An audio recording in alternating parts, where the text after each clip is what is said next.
لا إله إلا الله محمد رسول الله. عليها نحيا وعليها نموت وفي سبيلها نجاهد وعليها نلقى الله. يا أمريكي يا ملعون، يا أمريكي يا ملعون، يا أمريكي يا ملعون، يا أمريكي يا ملعون. راسنا في العيون، راسنا في العيون، راسنا في العيون، راسنا في العيون. يا أمريكي يا صهيون، يا أمريكي يا صهيون،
يا أمريكي يا صهيون.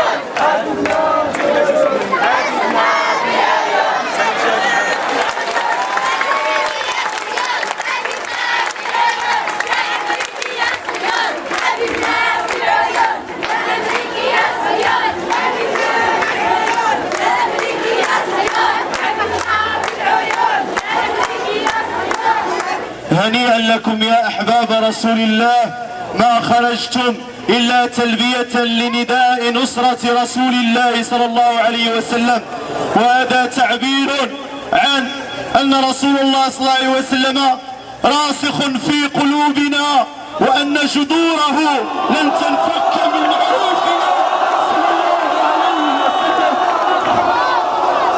أيها رسول الله صلى الله عليه وسلم فقد شرفه الله فوق سبع سماوات، وشرفه بالخلق العظيم والمقام الكريم صلى الله عليه وسلم. فعلينا أيها الأحباب الكرام، فعلينا أن نرد الاعتبار لأنفسنا، وأن نكون كأصحاب رسول الله، نفدي رسول الله بأرواحنا، نفدي رسول الله بدمائنا. لبيك